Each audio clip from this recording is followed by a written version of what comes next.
Hi there, at 10 p.m. on Verified, in just a short while from now, we will talk about our top lead, which is going to be the Maharakas. Jitendra Awhad, the NCP leader, using the shortcut, hooliganism shortcut, going to a theatre, and because he did not like the movie, there have been some objections on that. His sentiments were hurt. His supporters beating up some cinema goers as well. Is this what we expect from our politicians?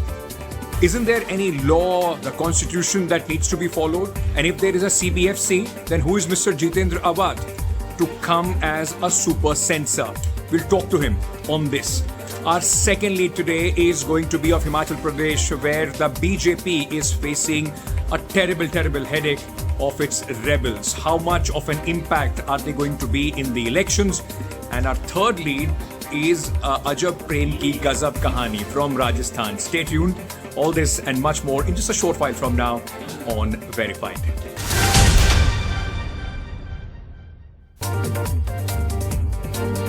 Hello, good evening and welcome to Verified. I am Ankit Tyagi, you are with NDTV. You know what is on the menu. So without wasting even a single moment, let me very quickly, ladies and gentlemen, take you to my top story, my first lead. And if I tell you, let me just, very quickly paint a picture for you.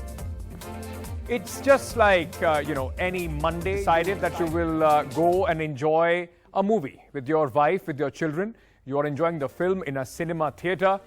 And, with your kids also with you, your loved ones, anybody that you would want to take with you. And suddenly, imagine this, a politician storms in, outraged by something that the movie you are enjoying has said, or something that the movie he doesn't like, some message that the movie is giving out.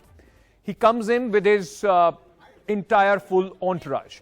Then not only does he stop the screening of the movie, but also threatens, beats up people, and forces you who have bought the ticket, in fact, out of the cinema.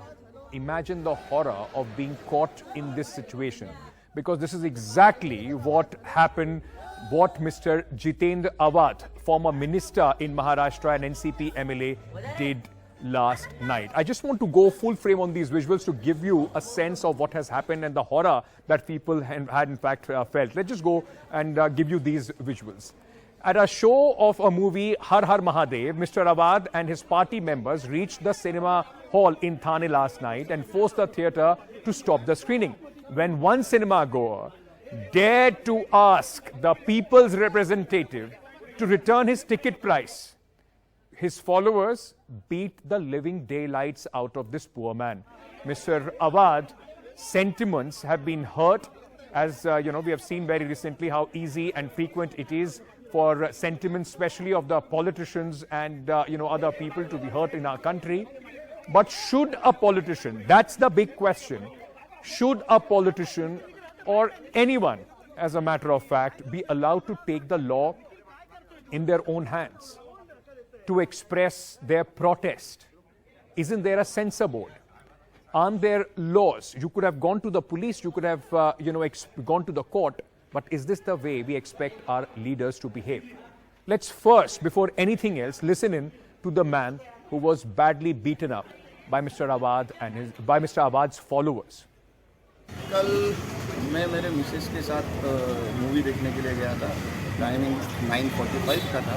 10 बजे हम लोग गए थे. दोनों मियाँ बीवी थे, बैठे थे. आदरणीय माननीय आमदार साहब आए, पवार साहब, उनके पीछे मॉब था. उन्होंने शो बंद किया और हम नीचे उतरे और हमारी एक रिक्वेस्ट थी कि हमने दिए हुए पैसे हमें रिफंड चाहिए.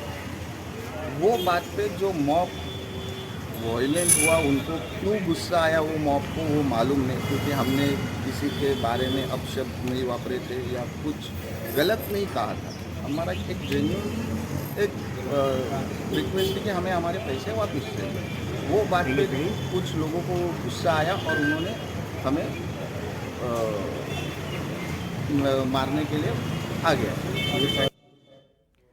That was a poor man who was beaten black and blue because Mr. Awhad's supporters did not like how dare he asked him the question. I spoke to Mr. Jitendra Awhad tried to ask him the same questions, ladies and gentlemen, just a short while back on our sister concern NDTV India, and this is what his defense was.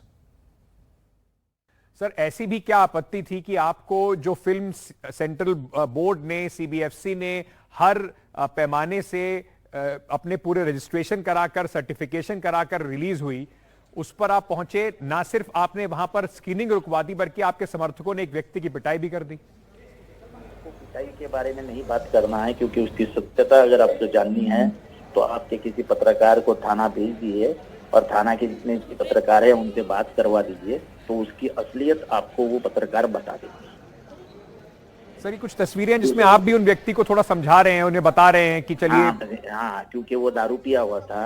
हाँ। दारू पीकर उसने गाली गलौज की, उसने हाथ उठा दिया, और इसके वजह से जब ये मैंने उधर अंगार लगी हुई देखी, तब मैं पत्रकारों से बात कर रहा था टीवी पे, मैं उधर से भाग के गया और उस लड़के के कंधे पे हाथ डाल के मैं उसको सब इससे बाहर निकाल के उसको थिएटर के बाहर छोड़ के आया। अवध साहब, क्योंकि इससे पहले आप मंत्री भी थे, अभी कुछ महीनों पहले ही आप मंत्री थे। वो छोड़ दो, मैं मंत्री था, मैं आदमी हूँ, इंसान हूँ, मैं कोई मंत्री हूँ तो कोई भगवान नहीं हूँ। नहीं, बिल्कुल भगवान नहीं है। मैं तो आपसे ये पूछ रहा हूँ कि आप मंत्री थे, आपने संविधान की शपथ भी ली थी, लॉ एंड ऑर्डर एक आपको भी पता है, मुझसे बेहतर आप जानते हैं, तो आपको नहीं लगता कि क्या एक फिल्म जो सीबीएफसी ने पास की है, आपके पास विरोध जताने के और भी तरीके हो सकते थे? ये तो दादागिरी कहलाएगी ना सर, कि आप जाके थिएटर में कहें कि स्क्रीनिंग रोक दो इसकी। पिक्चर में जो दिखाया गया है वो इतिहास में कहीं पर भी उसकी नोंद नहीं। ऐसा दिखाया गया है कि शिवाजी महाराज से बाजी प्रभु लड़ते हैं, तलवार उठाते हैं शिवाजी महाराज के ऊपर। हालांकि ये इतिहास में हर पन्ने पे लिखा है कि बाजी प्रभु देशपांडे ये शिवाजी महाराज के नम्र सेवक थे, नम्र सरदार थे, बहुत शूर थे, और इन दोनों का बहुत ही अलग रिश्ता था। जो भी ऑब्जेक्शन है, आप इसके खिलाफ एफआईआर करा सकते हैं, आप कोर्ट जा सकते हैं, लेकिन ये अधिकार कौन देता है सर कि आप जाके वहां पर पिक्चर रुकवा दें, गुंडागर्दी करें ऐसे जाके? मेरे ख्याल से मैंने गुंडागर्दी नहीं की है। और दूसरी चीज ये है, अगर मेरे महाराष्ट्र में मेरी मिट्टी का जो लाल है, जो हमारा स्वाभिमान है, जो हमारी अस्मिता है, उससे कोई छेड़छाड़ करता है तो फिर इसको विरोध तो होगा ही। आपको लगता है आपके विरोध का तरीका बिल्कुल ठीक था? इसको विरोध का तरीका ठीक था या नहीं था, वो अपनी अपनी खुद की सोच है, लेकिन शिवाजी महाराज के ऊपर तलवार चलाई बाजी प्रभु देशपांडे ने, ऐसे इतिहास के किसी भी किताब में लिखा हुआ नहीं है। ठीक है, बहुत बहुत शुक्रिया अवध साहब। That was Jitendra Awhad, and I asked him, do you think that this was the best way that he could have expressed his protest? He said, aap decide kar lo. Now people have to decide if these are the kind of politicians that you want, ladies and gentlemen. But objections have been raised. What is the defense of the director of this movie, Har Har Mahadev? Listen in. नहीं, देखिए क्या है ना, हम छत्रपति शिवाजी महाराज के ऊपर cinema बना रहे हैं, और जो हमारे छत्रपति किसी से नहीं डरे, ना मुगलों से डरे, ना सिद्धी, ना ब्रिटिशर्स से डरे, तो जब हम उन पे सिनेमा बनाते हैं तो हम किसी से क्यों डरे? कि हम इतनी सी सीख भी नहीं ले सकते हमारे छत्रपति से? तो मुझे किसी बात का डर नहीं है। मुझे सिक्योरिटी दी गई है बिकॉज ऑफ कोर्स उसके कारण कुछ और है, मतलब थ्रेट्स है, जो भी है वो मुझे उसमें जाना नहीं है।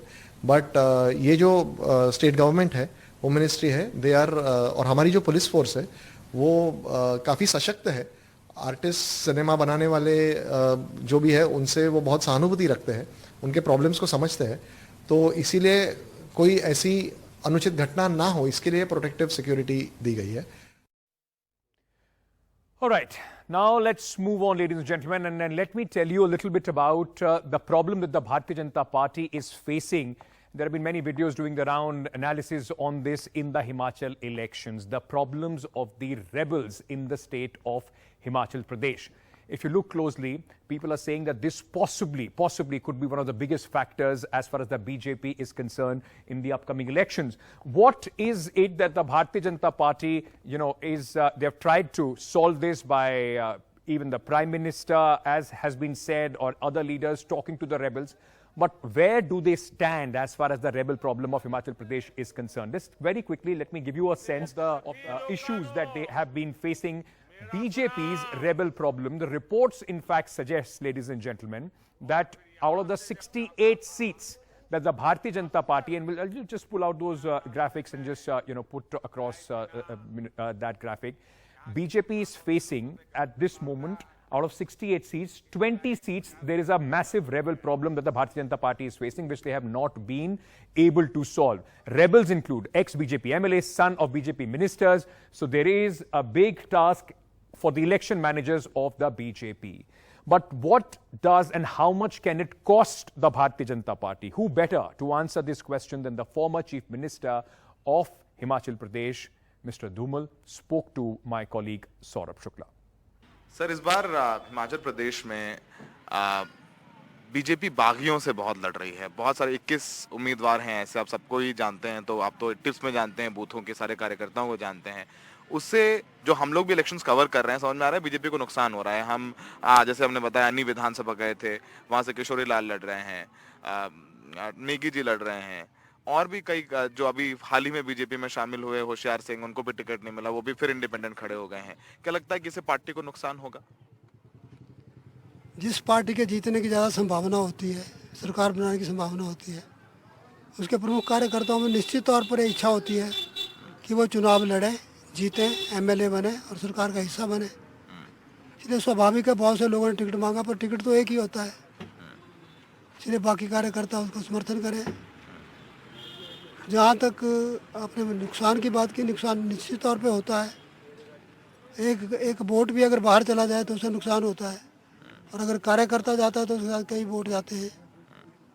कुछ लोगों को हमने बिठाने में सफल हो गए हैं, कुछ हो सकता है वोट पड़ने से पहले रिटायर हो जाए और चुनाव में पार्टी की मदद करें। लेकिन रेबल दोनों पार्टियों में है, जिस पार्टी में ज़्यादा संभावना है वहाँ ज़्यादा है निश्चित तौर पर। सर, दोनों पार्टियों में रेबल हैं और आप की भी पार्टी क्या मदद ले रही है? आपने बात की नेताओं से बैठने के लिए, कई जो आप जब मुख्यमंत्री थे तो आपने इनको टिकट दिया, जिनको आपने बढ़ाया भी, नेता ही बनाया, जिनको आपने नहीं बनाया वो भी नाराजगी के साथ नहीं लड़ रहे हैं, तेजवंत नेगी जैसे लोग हैं। क्या आपने भी फ़ोन किया, पार्टी ने आपकी मदद ली? मैंने सबको फ़ोन किया, सबको कहा कि घर में ही इज्जत होती है। सिर से निकला हुआ बाल, मुंह से निकला हुआ दांत और समाज से जुड़ा हुआ व्यक्ति फिर कभी शोभा नहीं पाता। तो अपने अपने स्थान पर ही सबका सम्मान होता है, लेकिन भावनाओं में लोग उठ खड़े हुए हैं। किसी के साथ जो वायदा किया था शायद वो पूरा नहीं हुआ, तो अपने अपने कारण सबके हैं जो लड़ रहे हैं। Mr. Dhumal himself is not fighting the election this time, and he's right that the Congress also has problems of rebels. It's just not the rebel issues that the BJP and the Congress are facing. What are the main issues of the polls in Himachal Pradesh? On 12th, this election is going to take place. Main issues in Himachal Pradesh, unemployment is a big factor. It is over the national average. Old pension scheme or the OPS is a huge pricking issue as far as the BJP is concerned. Agnipath scheme for the youth may be one of the determining factors for the young vote. Apple farmers protest because for better facilities is also something that the BJP would be looking at very closely. Poor road connectivity and infrastructure are two issues that Himachal Pradesh more or less in every election season, in fact, this is highlighted and promises are made. And while we are talking about poor road connectivity, ladies and gentlemen, just to give you an example, and this happened, while we were speaking just a few hours back, Union Minister Anurag Thakur, look at him, it's very, good of him, gentlemanly of him. He tried to help this bus which was stuck. There was a long traffic jam, and Mr. Anurag Thakur was stuck in this traffic jam himself. This also tells you, ladies and gentlemen, that the problem of the road connectivity in Himachal Pradesh is a very, very serious issue. I just want to just let these visuals breathe a little bit and show you Mr. Thakur there at this moment.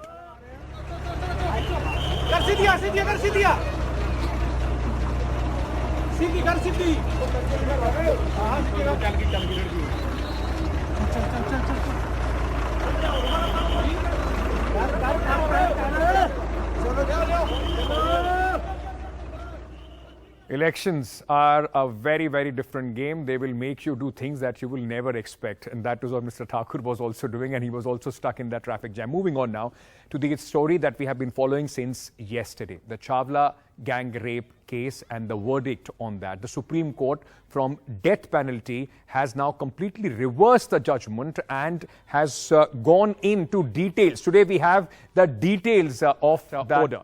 The Supreme Court has acquitted the 3 accused. The big question that people are asking, then who killed this poor girl on the 5th February night in 2012? Let me very quickly tell you what the Supreme Court said, the bench said, acquitting the 3 accused, because this is the talk of the town, ladies and gentlemen. Supreme Court notes that the prosecution failed to prove their case beyond the reasonable doubt.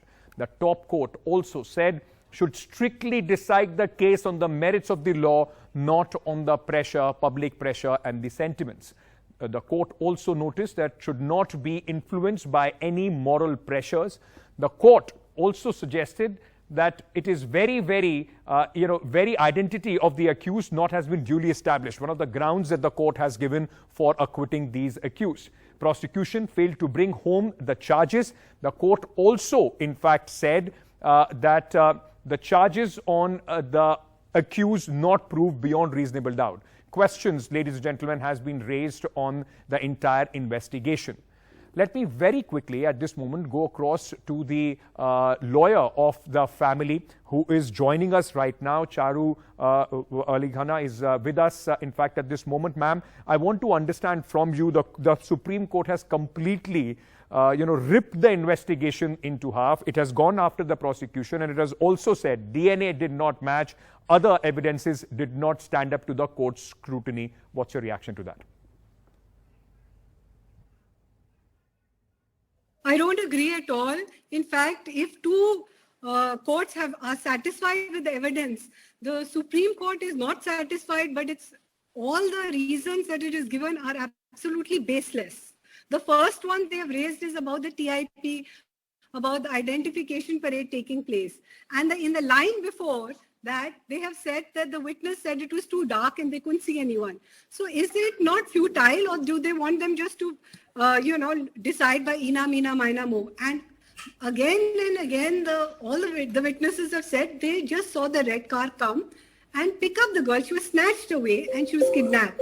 Then why are they saying, why is repeatedly the Supreme Court saying that they did not recognize the accused in court? I mean, there's no question of them recognizing. And regarding the DNA evidence and the DNA profile, I have a very strong statement to say. Today's world, after 30 years, they are doing DNA profile. After thousands of years, they're doing of even the dinosaurs. Okay. So what that the Supreme Court has said that the strand of hair found from the body is highly unlikely, which was lying after 3 days in the fields. When the strand of hair of the accused has matched the DNA profile of the girl, including the semen stains, etc., and the car are matching, then you are saying it may have been tampered. Okay. If the case had fallen apart, and then you could have said because of the tampering, the prosecution was not able to establish the case. But here the DNA profile is matching. But the question now, ma'am, and that is what everybody wants to know. Is there still any hope? Can there be a reinvestigation as far as this case is concerned?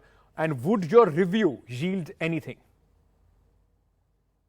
No, I definitely have hope because I'm an advocate and I must follow the process of law, and we are given these constitutional remedies of a review petition, of a curative petition. So we must take the options and believe in them. And I definitely believe in them.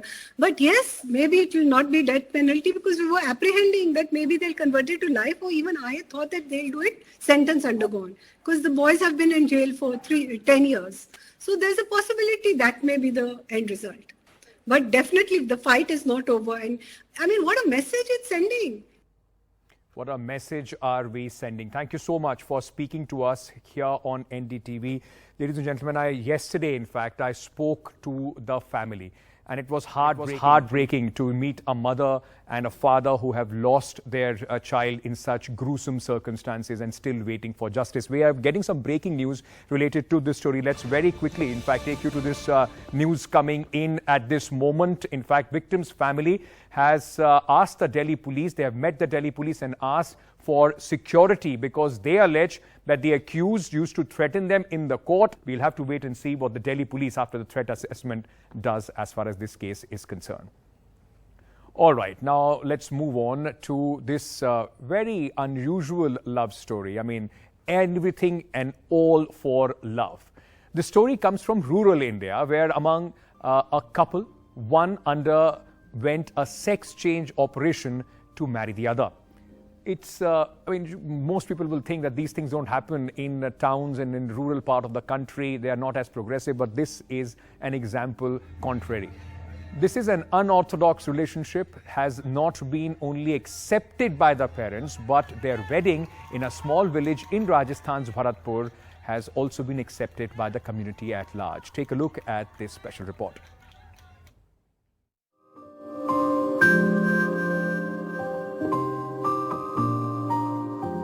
This is an extraordinary love story.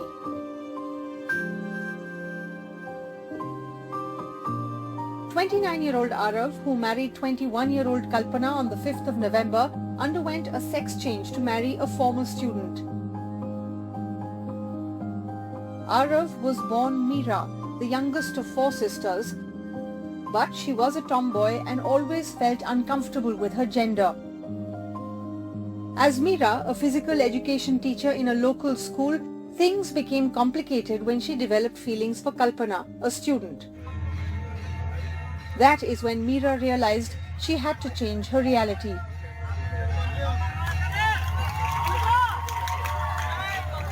मेरे को पहले से बहुत दिक्कतें थी, तो मेरे से क्या अपनी बॉडी एक्सेप्ट नहीं होती थी, मेरे को प्रॉब्लम आती थी। मैंने पहली सर्जरी 2019 25 दिसंबर को करवाई थी। ये मेरी स्कूल में स्टूडेंट रही हैं 10th क्लास में। मैंने इनको कबड्डी खिलाया था। हमारे दोनों फैमिली बहुत खुश हैं इस शादी से, उनके डिसीजन से, उनकी सहमति से, सबके हमने इच्छा से ये शादी की है। Arav's father says his son always behaved like a boy when he was small and they always treated him like a male as he was the youngest of 4 sisters. यानी आज तक सूट सलवार कतई पहनी ही नहीं है, बच्चापन ठीक। मैं बहुत अटको खुश हूँ बेटा, मैं जो करो कहूँ वो अटैक नहीं पड़ जाए। The entire village attended Arav and Kalpana's wedding. Kalpana, who is now in her BA final year, is planning on becoming a professional kabaddi player, and she says she would have happily spent her life with 29-year-old Arav even if he hadn't undergone a sex change. ये surgery भी ना करवाते तो भी मैं इनके साथ शादी करने के लिए तैयार हो जाती।